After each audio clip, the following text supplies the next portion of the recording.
All right, it's the Blurring Out with Eric Blair show. We're here at Namm Jam 2020, and I'm here with Jack and Robbie of Jack Russell's Great White. What song are you guys going to be doing tonight? We actually got a couple. We're doing one of our own, which is Lady Red Light with our band. And then we got some other guys coming up, like Randy Jackson from Zebra, Sean McNabb, who used to be in Great White, and a couple other guys. We're going to do the Rover. So, yeah, it'll be fun. And Robbie, what do you love about these Namm Jams? It's just fun. I mean, the community, everybody, you get to see a lot of people you haven't seen, or typically you don't get to see, through the touring year. Right. And everybody just kind of gets to hang out and say hello, catch up, and it's a good time. Yeah, tell road stories, you know. Road stories. I mean, last night we had another jam, and I haven't seen these people in years, you know. And they're like, "Hey, Jack," I'm like, "Hey, what's your name?" You know. I had to tell my wife, "Go ask him what his name. Introduce yourself to him," you know. But it's great. It's great because this is the only chance, like you said, we really get to catch up with our old friends because we're always touring. I mean, you've been in the industry for 35 years. Oh, more than that. Well, it became Great White in '82. I started the band that became Great White in '78 when I was 17 with Mark Kendall. Yeah. So it's gone a long way, you know. So what is important about these relationships from all these years? Well, I mean, these guys are like my mentors. I'm fans of a lot of them, you know, and they're fans of mine, which blows my mind. You know, you got some guy you really dig, and he goes, "Oh, I love your voice." You're like, "Wow, I didn't even know who you knew I was," you know. So it's a great honor to be playing with people of such caliber, you know. I mean, my guitarist here is one of the best in the world. You know, every night I get on stage, I'm like, wow, this is really cool, you know. Yeah, Robbie, you were in Fight for a while, and we were all huge fans of your playing in Fight. What do you love about working with Jack right now? Everything. I mean, what's not to love? It's, we got a great relationship. It's beyond the music. It's even beyond friendship. It's really kind of more, it's really a spiritual thing. It's really ethereal, yeah, it is. I mean, it's kind of enigmatic. I mean, we're friends, we're writing companions. I mean, the thing about it is, you know how old married people, they finish each other's sentences? That's what we do, only we do it when we're writing songs. And it's really a wonderful relationship because, I mean, writing a song is such a spiritual, emotional experience. I mean, I liken it to having sex. Not, not like verbatim, but, I mean, you're that close to each other's, emotional track. How is the road treating you guys right now? It's great. We're doing the Weekend Warrior stuff. It's not too hard on the body. I'm making more money than I did when we were out playing every 5 nights a week. Good. We get to come home and spend time with our families. I mean, Yeah.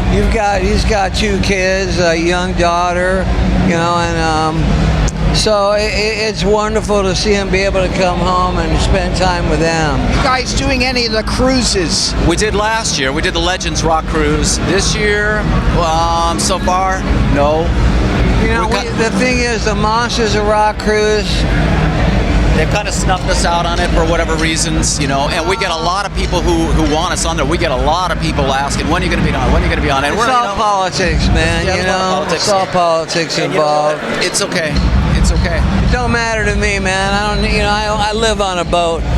I don't need to go play on one, There's only one real power, so everything else, it doesn't matter. That's the way we believe the same way. It's okay. It's okay. People do what they're going to do, and we're going to do what we're going to do, and we're going to do it as honorably and the best we can, and that's what it is. We're not going to diss anybody else, It's like, why? It is. Yeah, and energy, man. All that bad energy just comes back to you. I don't need it. Are you guys going in the studio or do another album, or is that happening? A lot going on. We have an album coming out in March. It's One Spit and Acoustical Bites. It's the One Spit album recorded entirely unplugged. March 27th? March 27th. And then we have Great Zeppelin 2, which is, I don't know if you ever heard of Great Zeppelin. It's a full concert recorded live with nothing but Zeppelin. Robert Plant's comment on it was, he sounds more like me than I do.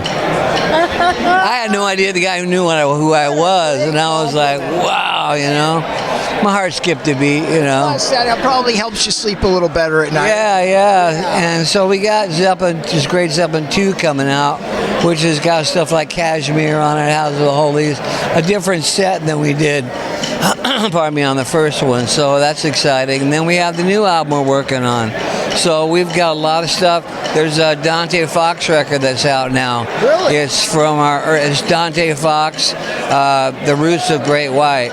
And it's 8-track demos, you know, that I found in my collection. So I said, release them. They're just for the hardcore fans. How did you find those? What's the story behind that? Somebody gave them to me, and I had them in storage for like years. I thought, you know what? The fans deserve to hear these. I mean, albeit it's not the greatest recording, you know, it's 8-track. Are they the 8-track? Yeah, the multi-tracks are there. Well, in Pro Tools, they could do anything. Well, we couldn't do anything, though. Yeah. All we had was the tracks that on a CD. We couldn't manipulate them at all.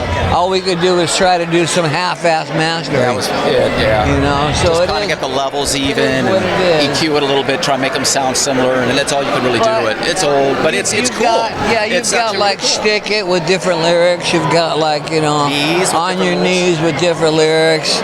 And there's a lot of cool stuff, you know, that ended up on the first record, but with different lyrics. Tell me the story of the first time that you heard Down on Your Knees played on the radio. Tell me the story. You know, that was cool because it was from a demo tape. It wasn't even recorded. They were playing our demos. The first song they ever played in regular rotation, and we were the first band ever to get played in regular rotation on a major radio station without being signed. And they play Out of the Night. And then after a while, people loved us so much, they were playing our demo tapes.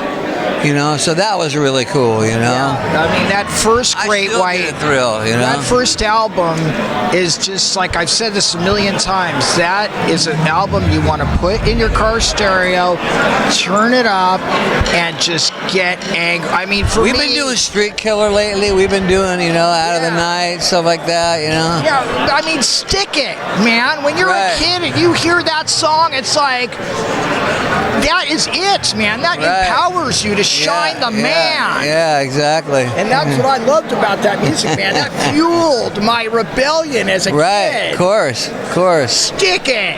That's it. So, and your voice, man, on that stuff is just like, you're howling like a banshee. Love it. What's next for you guys? Well, just more of the same, man. Keep making music, keep touring until I drop dead on stage one day, you know. I hope that's the way I go out. I came in screaming, I want to go out screaming. Nice. Oh, man. At least finish the set. Yeah, I'll finish the set. The Blairing Out Show.